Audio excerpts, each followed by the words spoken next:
Welcome back to the front room. It's great to be here with you again. We've been talking about these two plagues in early church history that happened in Rome that kind of devastated the Roman Empire. And we've also been looking at some things from our family history around our front room. And today I want to show you, this is usually hanging up over our piano, but this is our picture of Vancouver that was given to us by our church when we moved away from Vancouver. And what's special about this picture, I mean, it's a cool picture, but also on the back, it has a whole bunch of people's signatures from our community. And it's really special to us. Like Fred and Kathy were our Bible study hosts. Jeff and Sharon were the pastor and his wife in our community. Christina, who we stay in touch with. Ryan and Vanya. There's a whole bunch of folks on here who are really special to us. This church was the place where it was our relational community. It was a really significant place for us for the several years while we were in Vancouver.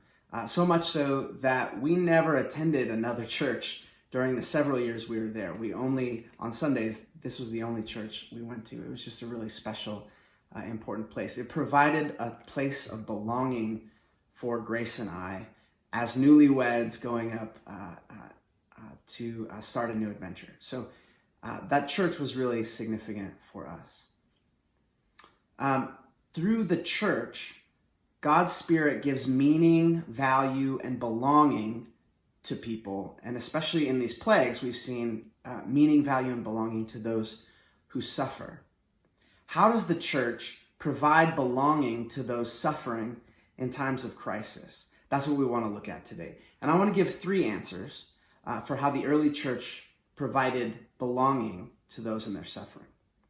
First, Christians gave love and care for our sisters and brothers. In plagues, Christians cared for Christians, as Christ called us to. His new command the night he was betrayed was that Christians should love one another. And Christians in the early church did that. So relational networks provided care for sick Christians. They took care of the poor and those who were lonely. They gave belonging to one another in times of crisis. So first, Christians love and care for our sisters and brothers. Second, Christians love and care for our neighbors. The Roman elite, including the doctors, in the times of these plagues, actually left the cities, so that Christians were the ones who were left, who actually were providing care for others. Whether they follow Jesus or not, Christians were caring for anyone. Christians cared for the sick and those whose families were sick or dying. And this changed the nature of relationships with those who survived, so that those who survived, their networks became more Christian, and there were more Christians in their networks. Also, that meant that the sick and the lonely trusted Christians and had less trust for those who practiced Roman religion because they had fled. This all led to church growth during the times of the plagues. So as Christians, we're called to care for our sisters and brothers. We're also called to care for our neighbors who don't yet follow Jesus. And by our love, so first, Christians love and care for sisters and brothers. Second, we care for our neighbors. And third, by our love, Christians show the world that Jesus is Lord. After the plagues, Christian relationships were the strongest networks. So the relationships became really important ways of demonstrating truth about Christ. As he prayed, Father, may they be one, the church, may they be one as we are one. Why? So that the world will know that you have sent the Son. And John teaches that the world will know that we are Christians. How? By the way that we love one another. The early church demonstrated the goodness, beauty, and truth of Jesus by showing care and love for others, whoever they were, even in the face of fear and uncertainty. You want to know how to grow the church? By our love for one another, for those near us, for our brothers and sisters around the world who look different from us and worship differently, and for our neighbors here and around the world.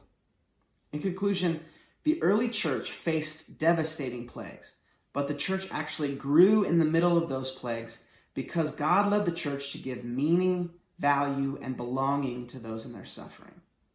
Next week, we're going to look at how Roman religion failed to do any of that, which allowed Christians space to demonstrate Christ to a desperate world. I want to leave you with a bit of the book of 1 John, starting in chapter 4, starting in verse 7, where John tells his readers, "Dear friends, let us love one another, for love comes from God. Everyone who loves has been born of God and knows God. Whoever does not love does not know God, because God is love. This is how God showed his love among us. He sent his one and only Son into the world that we might live through him. This is love, not that we loved God, but that he loved us and sent his Son as an atoning sacrifice for our sins. Dear friends, since God so loved us, we also ought to love one another. No one has ever seen God, but if we love one another, God lives in us, and his love is made complete in us. May the love of God be made complete in you as you love others